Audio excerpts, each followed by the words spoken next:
Seguimos en Más que Noticias y les comentamos que el presidente de la República, Ollanta Humala, se pronunció sobre la denuncia contra el presidente regional de Ancash, César Álvarez. La ampliación en el siguiente informe. Los días en que Ollanta Humala pedía que haya más presidentes regionales como César Álvarez son historia. El presidente de la República le pedía, horas antes que lo haga, que se entregue a la justicia. Que se ponga derecho, sin abdicar al principio de la presunción de inocencia, para que el juez haya dictado esta orden, este mandato. Debe haber en las investigaciones temas muy puntuales. El mandatario no solo se desmarca del que antes elogiaba, rechaza las versiones que vinculan a su familia con Martín Belaún del Ocio, sindicado como integrante de la red criminal que lideraría Álvarez. Esto a pesar de que fue su jefe y tesorero en la campaña de 2006.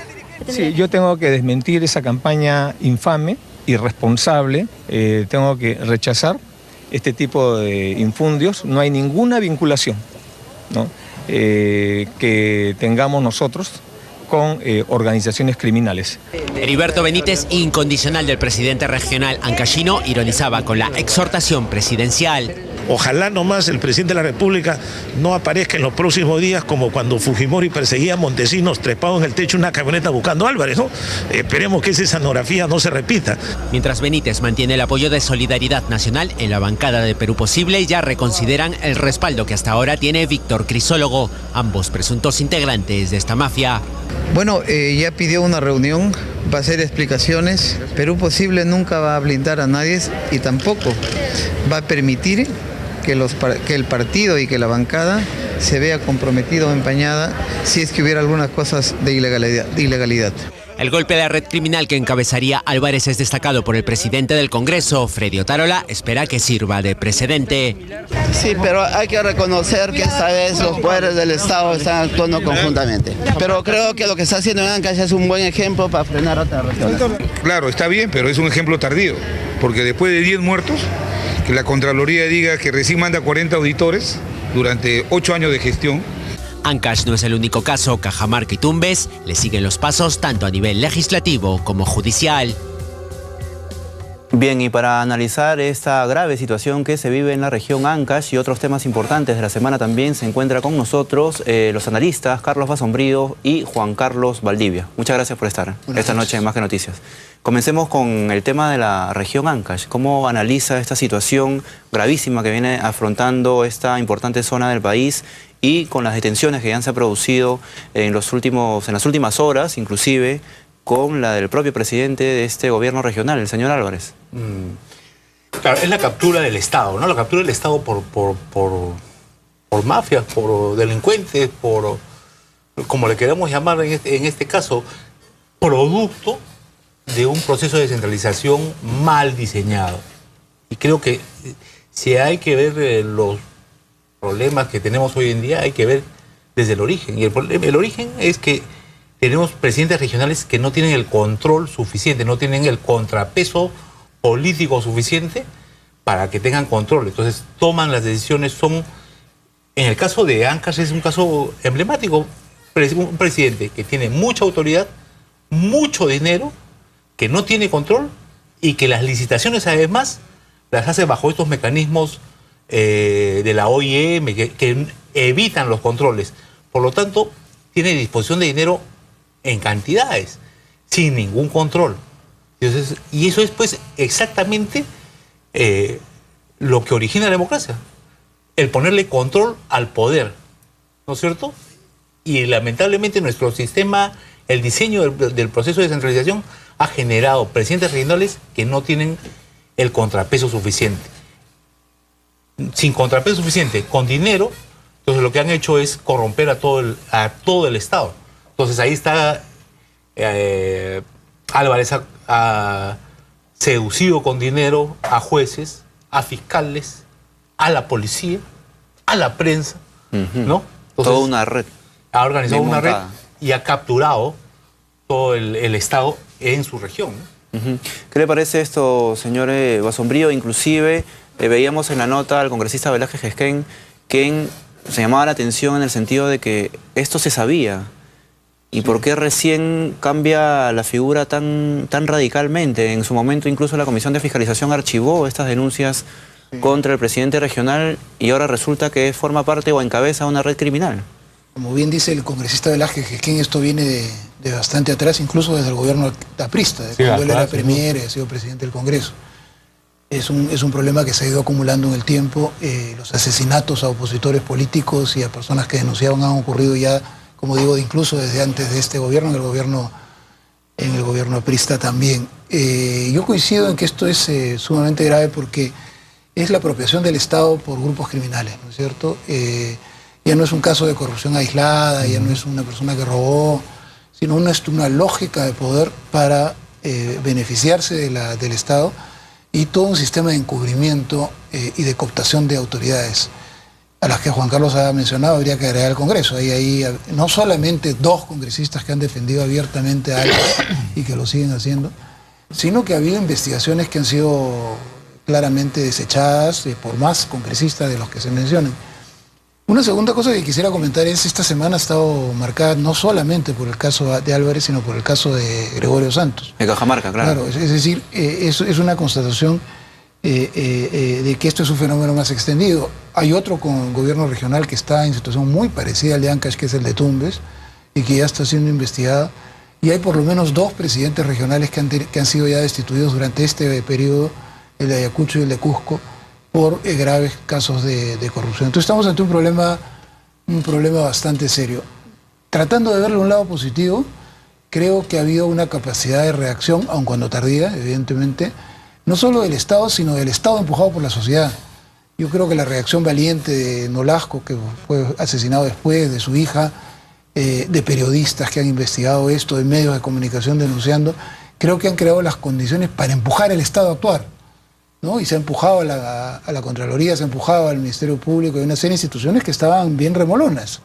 Así es. Recordemos que en el caso del Ministerio Público hay incluso acusaciones de que el propio actual fiscal de la Nación ha sido bastante condescendiente con lo que ocurría en Ancash, ¿no? Entonces es un riesgo muy grande, porque ahora vienen elecciones y de que vuelva... Primero, que haya mucha violencia durante las elecciones, algo que ha advertido el jurado y la OMP en un comunicado hace unas semanas. Y segundo, la posibilidad de que otros grupos similares puedan tomar control de gobiernos regionales, ¿no? Esto es un serio llamado de atención, además, ¿no? Bien, Más que Noticias ha tenido acceso a este documento que es la orden de detención y allanamiento, precisamente de todo el proceso que involucra a César Álvarez, y quisiera leerles, ¿no? y a nuestros televidentes parte de este documento donde, hablando directamente del presidente regional César Álvarez, se señala, se atribuye a dicho investigado el conformar y a su vez ser el jefe de una organización criminal que viene operando principalmente en el ámbito de la región Ancash y aprovechar su condición de presidente regional para utilizar los recursos del Estado a través de operaciones ilícitas relacionadas a las licitaciones de obras que ascendieron a inmensas cantidades de dinero, entre ellos la auditoría mediata en el homicidio de Ezequiel Dionisio Nolasco Campos, planeado y ordenado conjuntamente con la participación de Luis Humberto Arroyos Rojas, Víctor Julio Padilla y Modesto Mondragón y otros funcionarios. ¿Qué le parece? Es una acusación gravísima, ¿no? No, sin duda. Mira, yo lamentablemente se han tomado decisiones muy tardías, ¿no es cierto? Ha habido muchos muertos y quizás la muerte de el consejero Nolasco es la que digamos, genera este parteaguas en el cual hay pues una decisión de ir y tomar control sobre lo que está sucediendo en Ancash. Pero esto hay que regularlo adecuadamente. Hace pocas semanas en el Poder Judicial se descubrió que el presidente de la Corte Superior de Madre de Dios era pues parte de los negocios de la minería informal. El presidente de la Corte Suprema tomó las riendas, destituyó al presidente de la Corte Superior, nombraron a otro y se puso orden. Lo mismo ha sucedido en Ucayali. Eso que ha hecho el presidente de la Corte Suprema con los presidentes de la Corte Superior no se puede hacer con los presidentes regionales, a pesar de que ambas autoridades son electas, porque el presidente de la Corte Superior es electo por sus pares en su distrito judicial. Entonces hay que reformar la legislación y no hay que esperar que esto siga avanzando ni que se sigan produciendo hechos como los que hemos visto donde son capturados, el Estado es capturado por los delincuentes. Entonces lo que hay que evitar es y hay que crear los instrumentos adecuados para que eso se pueda impedir, ¿no? Entonces hay que generar contrapesos políticos al interior de los gobiernos regionales. Cuando se hizo el diseño de los gobiernos regionales, se dijo que había que impedir el asambleísmo. Y entonces, al no tener una asamblea que lo controle, el presidente regional hace lo que quiere. Si además tiene estos sistemas de licitación que lo sacan del control de la Contraloría, entonces obviamente tiene todo puesto a su disposición para, en el arca abierta, el justo peca, ¿no? Así es. Y hoy también veíamos en el informe las declaraciones fuertes que hizo el presidente de la República, Ollanta Humala, al ser vinculado aparentemente con esta red criminal también de Ancash. ¿Qué le parece eso a usted? Bueno, yo no creo que el presidente de la República tenga nada que ver con la red criminal de Ancash. Me parece que eso sería una afirmación sin ningún sustento. Lo que ha salido es algunos artículos que recuerdan que uno de los acusados, Martín Belaúnde Locio, ha estado muy vinculado a él y que ha sido su jefe de campaña en el 2006. Este señor es el que lo acusan de manejar la centralita, que se dice que es un centro de interceptaciones y está muy vinculado a Álvarez. Bueno, es un hecho fáctico de la realidad que este señor estuvo vinculado a la campaña de Ollanta Humala de 2006 como jefe de campaña, nada menos.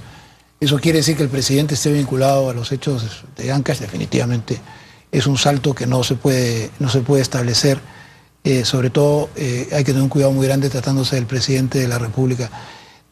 Esos documentos que usted leyó hace un momento sobre es interesante lo que ha ocurrido, cómo ha ocurrido algo similar en el caso de Álvarez y en el caso de Santos, que han ocurrido esta misma semana. En ambos casos, lo que ha ocurrido es que se ha podido ir más allá a partir de lograr que personas que han sido parte de la mafia, digamos, en el caso de Santos, gente vinculada a este empresario Vallejos, etcétera, y en el caso de Álvarez han logrado, parece ser, que el sicario hable y diga y cómo han sido las cosas. O sea, la colaboración eficaz ha sido muy importante para poder empezar a desenredar el lío de la maneja, porque lo que lo acusan a Álvarez, siendo muy grave, el homicidio, etcétera, es solamente la punta de la madeja. O sea, se ha logrado con esto detenerlo y desarticular a la banda, digamos, pero hay pues decenas o centenas de procedimientos judiciales que hay que hacer en relación a todo lo que han hecho esta gente en Ancash en estos años, lo mismo que en el caso de Cajamarca, ¿no? Que tenemos un presidente regional también que pronto probablemente esté con orden de detención, ¿no? Entonces esto es interesante también cómo el sistema judicial puede contribuir cuando opera bien a desarticular este tipo de bandas criminales, ¿no? Y pasando al tema de Cajamarca, como señalaba el señor Basombrío, además de estas detenciones ya que se ha producido con estos funcionarios, ¿usted cree también que podría ordenarse la detención también del mismo Gregorio Santos, como indica? Bueno, pero los documentos hablan de un Goyo que ha recibido miles de dólares, ¿no? Creo que no es que yo esté especulando, pero Goyo es el presidente regional de Cajamarca, ¿no? Entonces, es lo mismo que funciona en distintas regiones, los mismos mecanismos que se utilizan. Sí, supongo, ¿no? O sea, claro, o sea, en el caso de Cajamarca también el dinero se obtiene por las licitaciones, ¿no? Licitaciones que son a dedo, que gana normalmente un empresario amigo del presidente regional en el caso de Cajamarca. Además es un empresario amigo del presidente regional de Cajamarca al que se le ha visto pues con casas de playa y cosas que con la misma familia del presidente regional de Cajamarca, ¿no es cierto? Entonces creo que es pues una licencia para hacer lo que quieran, lo que tienen los presidentes regionales. No hay control, la Contraloría está pintada en la pared. Esto es el 90% de responsabilidad de la Contraloría, que no ha podido controlar y que no busca instrumentos para que no la bypasseen, ¿no es cierto? Entonces esto no puede seguir sucediendo. Entonces, claro, yo saludo que el presidente esté indignado con lo de Cajamarca, con lo de Ancash, pero el presidente tiene la obligación de empujar la reforma del proceso de descentralización. Hay que ponerle orden a esto, hay que poner control a los presidentes regionales, hay que ponerle contrapesos políticos, porque esto no puede seguir de la misma manera. Y hay que poner, de alguna manera, controles desde el gobierno central o desde el Congreso de la República para poder, en casos de emergencia, tomar el control de los gobiernos regionales. Esto no se puede volver a repetir. O sea, lo de Ancash son muchos muertos, un sistema que ya ha avanzado hacia el sicariato. Entonces hay que tener mucho cuidado con lo que está pasando. Y además que en el caso de Gregorio Santos, como usted mencionaba, se ha descubierto que, digamos, dinero destinado para obras de educación, él lo ha utilizado para las marchas políticas en contra del proyecto Conga, ¿no? Y eso quería reflexionar. Fíjese, el caso de Santos tiene... Álvarez tiene muchos agravantes, pero en el caso de Santos, el agravante de ese caso en particular es el hecho de que este es un hombre que se ha vendido a la opinión pública cajamarquina y nacional como un gran luchador social, que supuestamente estaba protegiendo a los intereses de los más pobres de Cajamarca contra una supuesta un perjuicio que iba a haber por una inversión minera importantísima. Mientras tanto se estaban robando los dineros de su institución, con su participación según todos los indicios que ahora tenemos. A la vez, un gobierno regional que espantó las inversiones en Cajamarca, habían 20.000 millones de dólares de inversiones en mineras en Cajamarca. Así es. Ha colocado a Cajamarca hoy, ha empujado a Cajamarca hoy a ser la provincia más pobre del Perú, que no lo era hace 4 o 5 años. Quien haya estado en Cajamarca últimamente sabe los niveles de recesión económica que ahí se están... Ha destruido el turismo, ha estancado inversiones. Ha afectado sensiblemente las posibilidades de Cajamarca y ha convertido a Cajamarca en un símbolo de como de confrontación con todo lo que sea progreso, sí, claro, con lo cual le ha hecho un grave daño a su región. Y a la vez estaba, aparentemente, según todos los indicios, robando el dinero de los más pobres. Creo que ese agravante es terrible y que creo que no debe pasar desapercibido por la opinión pública, ¿no? Sí, realmente terrible. Y para terminar, ¿qué mecanismos se deben crear para poder evitar que vuelvan a aparecer nuevos César Álvarez o Gregorio Santos? Mira, lo primero es que la ciudadanía tiene que ser consciente de a quién elige. O sea, por ejemplo, con el caso de Álvarez, en el Congreso se les ocurrió que había que evitar la reelección. Entonces, eso es satisfacernos con elegir un ladrón cada 4 años. ¿No es cierto? Un ladrón distinto, uno que no se reelija. Y eso no está bien. O sea, el proceso de centralización está mal porque no es un presidente sin controles. Hay que crearle controles, hay que crearle una asamblea, de repente no electa, de repente en base a los alcaldes distritales y provinciales. Hay que crear una comisión en el Congreso que revise la actuación de los presidentes regionales. Hay que darle poderes de tal manera que lo puedan intervenir en caso de ser necesario, ¿no? O sea, hay que evitar y cortar de una vez con este sistema de licitaciones a través de los mal llamados organismos internacionales. Son organismos que inexistentes en la comunidad internacional, pero que sirven para bypassear a la Contraloría. Hay que acabar con eso. No, esto no puede seguir. Entonces, ese es el sistema que hay que acabar. Pero no basta con que nosotros lo digamos. Los políticos tienen que actuar, tienen que tomar decisiones. Y si no actúan, porque en el caso de la Comisión de Fiscalización que en su momento archivó estas denuncias... Yo quisiera, agregando a lo que Juan Carlos dice, porque creo que es la fiscalización de Contraloría, los elementos, y me parece una tontería pensar que el problema es de la reelección de los presidentes regionales. Más bien creo que muchos buenos presidentes regionales deberían estar por lo menos 2 veces porque hay un aprendizaje de por medio, etcétera. Pero yo le agregaría que hay una responsabilidad también del Estado Nacional en todo esto, ¿no? Claro. O sea, acá ha habido responsabilidad del Congreso, por gravísima responsabilidad del Congreso, lo acabas de señalar. Ha habido una enorme responsabilidad de la Fiscalía. Recordemos que hay un montón de procesos que han sido anulados, denuncias que han sido no investigadas, etcétera.